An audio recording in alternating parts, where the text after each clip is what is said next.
मुरली अमृत की धारा है धारा, जो देती दुखों से किनारा। मुरली अमृत की धारा है धारा, जो देती दुखों से किनारा। भूले जीवन में हो जाए शिव बाबा मुरली में समझाए। भूले जीवन में हो जाए शिव बाबा मुरली में समझाए। ओम शांति। आज की तारीख है 19/11/2022 की साकार मुरली। बाबा के महावाक्य। मीठे बच्चे, पतित पावन बाप आए हैं पावन बनाकर पावन दुनिया का बरसा देने।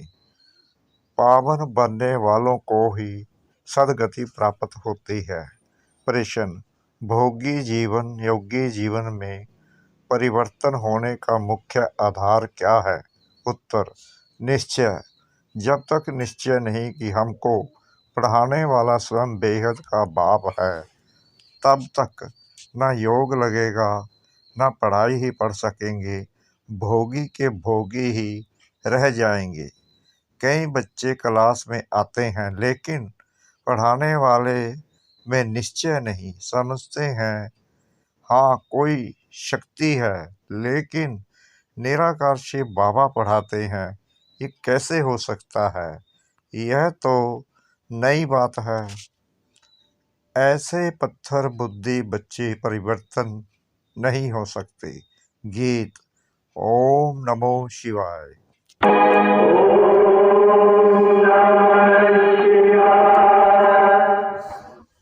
तुमात सहायक स्वामी सखा, तुम ही सबके रखवारे हो। जिसका कोई आधार नहीं, उसके तुम एक। ओम शांति। बच्चे यह तो समझ गए हैं कि शिव बाबा हमको समझाते हैं, घड़ी घड़ी तो नहीं कहेंगे भगवानोवाच। यह तो कायदा नहीं कि घड़ी घड़ी अपनी महिमा करनी है। शिव बाबा जो सबका बाप है, वह हम बच्चों को बैठ समझाते हैं। भविष्य 21 जन्मों के लिए अटल अखंड देवी साम्राज्य प्राप्त कराते हैं। जैसे स्कूल अथवा कॉलेज में बच्चे जानते हैं कि टीचर हमें आप समान बैरिस्टर बना रहे हैं, एम ऑब्जेक्ट है। बाकी सत्संगों में जो जाते हैं वेद शास्त्र आदि सुनने के लिए, उससे तो कुछ मिलता नहीं है। इसलिए टीचर फिर भी अच्छे होते हैं जो शरीर निर्वाह अर्थ कोई जिस्मानी विद्या सिखलाते हैं, जिससे आजीविका होती है। बाकी सब दुर्गति ही करते हैं।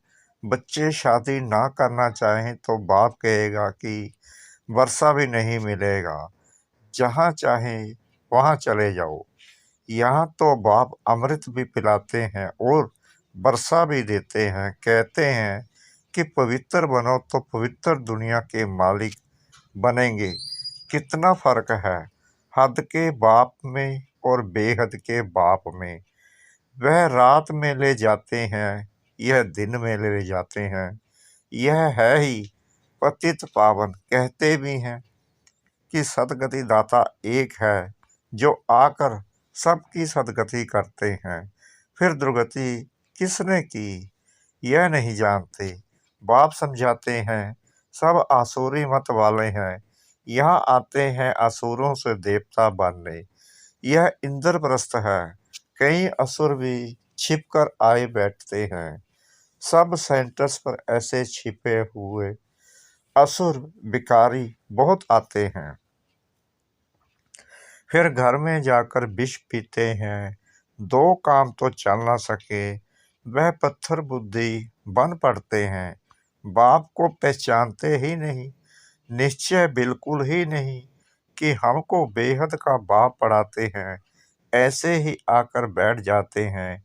तो ना योग लगेगा, ना पढ़ाई ही पढ़ सकते हैं, भोगी के भोगी ही होंगे।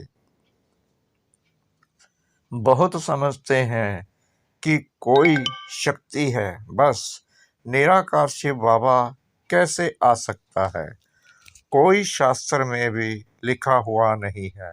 यह है नई बातें, गाते भी हैं शिव जयंती, परंतु पत्थर बुद्धि होने के कारण समझते नहीं है।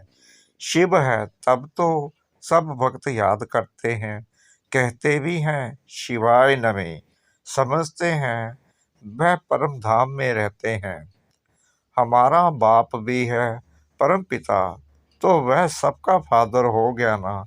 भारत में ऐसे भी हैं जो फादर को नहीं मानते। मनुष्यों को समझाना बहुत मुश्किल है। मनुष्य तो यह भी नहीं समझते कि अभी दुर्गति का समय चल रहा है। भक्ति मार्ग में पहले अभय विचारी भक्ति थी, अब भय विचारी बन गई है। भय विचारी और अभय विचारी में कितना अंतर है। वह पाप आत्मा, वह पुण्य आत्मा। अभय विचारी भक्ति है ही सच्ची भक्ति। उस समय यानी द्वापर में मनुष्य सुखी भी रहते हैं, धन दौलत आदि सब रहता है। कलयुग में जास्ती दुर्गति को पाते हैं। जब वह विचारी भक्ति में आते हैं तब भिखारी भी बहुत बनते जाते हैं। दिन प्रतिदिन भिकार भी जोर बढ़ते जाते हैं। पहले सतो प्रधान भिकार थे, अभी तमो प्रधान भिकार है। सब बिल्कुल ही तमो प्रधान है। घर घर में कितने झगड़े हैं। शिव बाबा बैठ बच्चों को समझाते हैं, श्री कृष्ण तो बाप नहीं ठहरा, कोई की भी बायोग्राफी नहीं जानते हैं। यह है पतित पावन। परम पिता परमात्मा को मानते हैं कि वह ज्ञान का सागर है, पानी का सागर थोड़ी। पतित पावन नॉलेजफुल है। मनुष्य तो पानी के सागर से निकली हुई पानी की नदियों को पतित पावनी समझ लेते हैं। उनसे पूछना चाहिए कि जैसे गीता के भगवान का ऑक्यूपेशन पूछा जाता है, निराकार परमपिता परमात्मा है रचेता और श्री कृष्ण है रचना। अब बताओ गीता का भगवान कौन? भगवान तो एक को ही कहेंगे, फिर व्यास को भगवान कैसे कह सकते? तो ऐसे ऐसे प्रश्न पूछना चाहिए। पतित पावन परम पिता परमात्मा ज्ञान का सागर है, उनसे यह ज्ञान गंगाएं कैसे निकलती हैं? परम पिता परमात्मा ब्रह्मा मुख कमल द्वारा ब्राह्मण मुख में शाबली रचते हैं।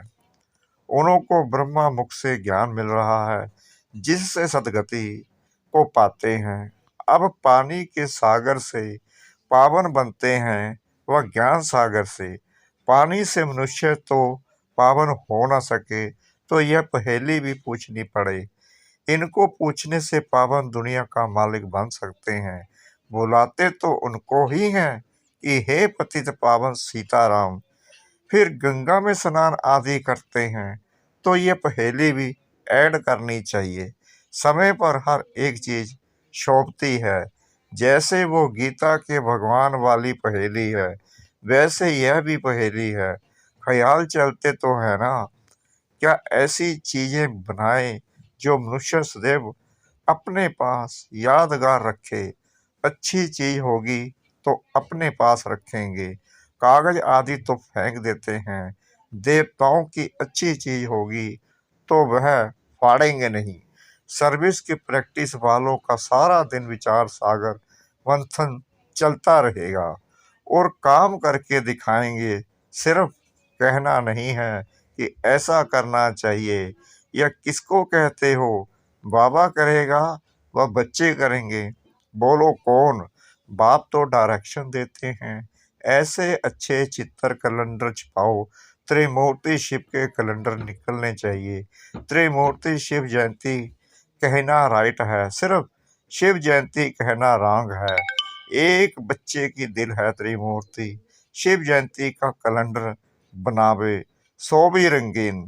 त्रिमूर्ति से समझानी अच्छी मिलती है। बाबा लाकट भी इसलिए बनवाते हैं कि उससे अच्छा समझा सकते हैं। ब्रह्मा द्वारा शिव बाबा सदगति करते हैं, तो जो मेहनत करता है वही विष्णुपुरी का मालिक बनता है।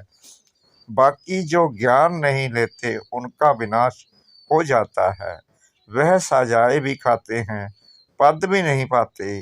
भगत भगवान को याद करते हैं, परंतु जब भगवान आते हैं तब कितने थोड़े उन्हें पहचान कर उनका बनते हैं। कोटों में कोई जो मुक्ति के लिए पुरुषार्थ करते हैं, वह पद अच्छा पा नहीं सकेंगे, विक्रम विनाश नहीं होंगे। इसलिए साक्षात्कार कराया था।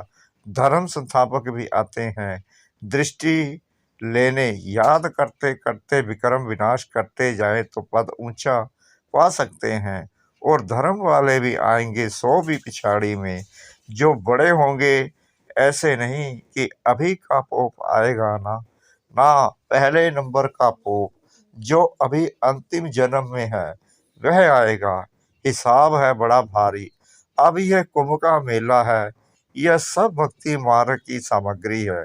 जब दुर्गति को पाने का पूरा ग्रहण लग जाता है, तब बाप आकर 16 करा संपूर्ण बनाते हैं। ग्रहण को सब दर्शन चक्कर से निकाला जाता है। यह जो अपना गोला है उसमें नीचे लिखना चाहिए, यह है सब दर्शन चक्कर। यह बहुत अच्छी चीज है।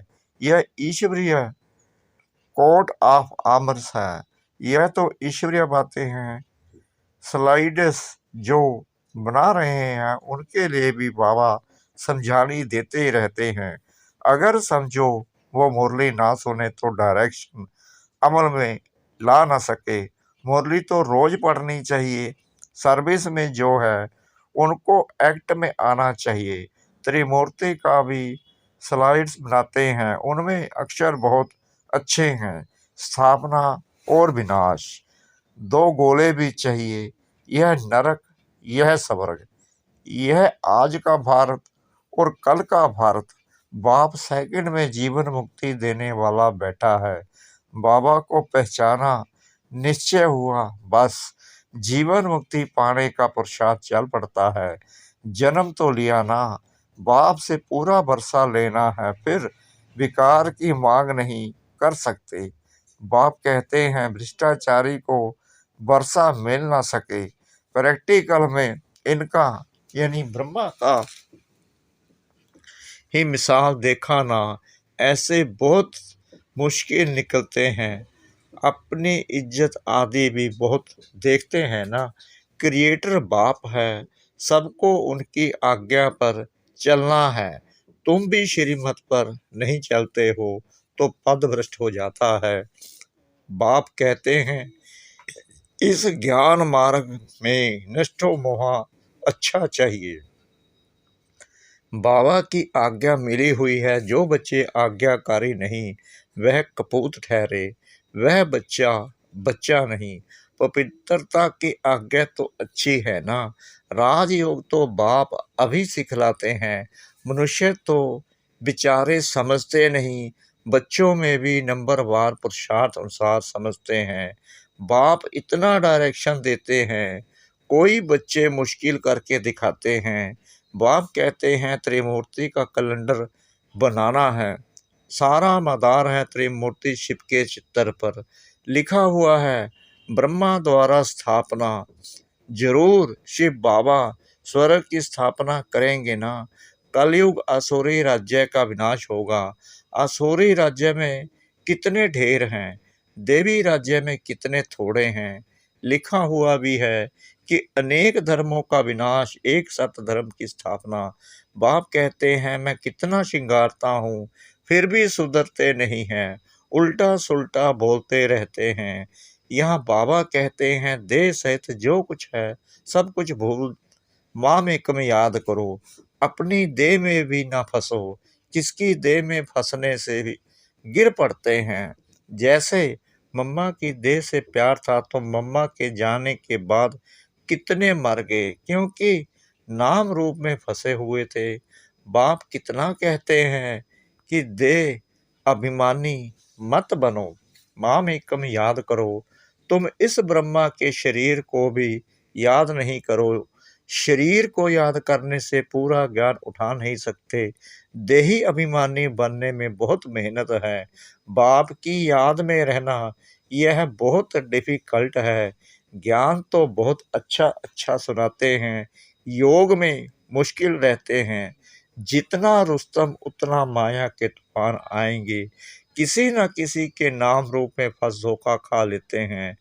इसमें बड़ी खबरदारी चाहिए। योग में ही बड़ी मेहनत है। नॉलेज तो सहज है, योग में ही घड़ी घड़ी भूल जाते हैं। इसलिए बाप कहते हैं विक्रमाजीत कैसे बनेंगे। योग में रहो तो पाप भी नहीं होंगे, नहीं तो 100 गुना हो जाता है। यहाँ तो खुद धर्मराज और बाप दोनों साथ हैं। इसलिए खुद कहते हैं कि बाप के आगे कोई पाप नहीं करना, नहीं तो 100 गुना दंड पड़ जाएगा। योग से ही विक्रमा जीत बनना है। सब दर्शन चक्कर को तो जानना सहज है। इस गोले के नीचे लिखना है चक्कर, ना कि चरखा। बाबा युक्तियां तो बहुत बतलाते हैं, बच्चों को एक्ट में आना है।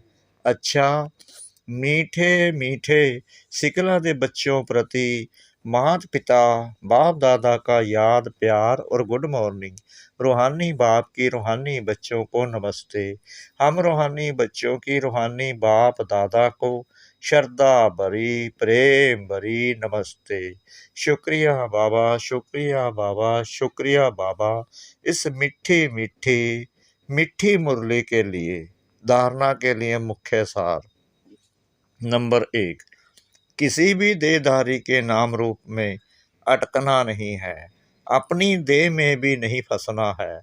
इसमें बहुत खबरदारी रखनी है।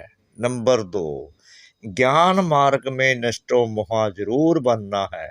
पवित्रता की आज्ञा माननी है और दूसरों को भी पवित्र बनाने की युक्ति रचनी है।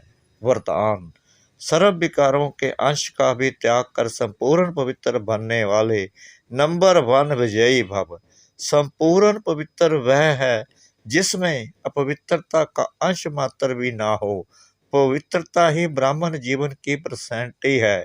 यह पर्सनैलिटी ही सेवा में सहज सफलता दिलाती है। लेकिन यदि एक भी विकार का अंश है तो दूसरे साथी भी उसके साथ जरूर होंगे। जैसे पवित्रता के साथ सुख शांति है, ऐसे ही अपवित्रता के साथ पांचों विकारों का गहरा संबंध है। इसलिए एक भी विकार का अंश ना रहे, तब नंबर 1 विजयी बनेंगे। स्लोगन, हिम्मत का एक कदम रखो तो 1000 गुना मदद मिल जाएगी।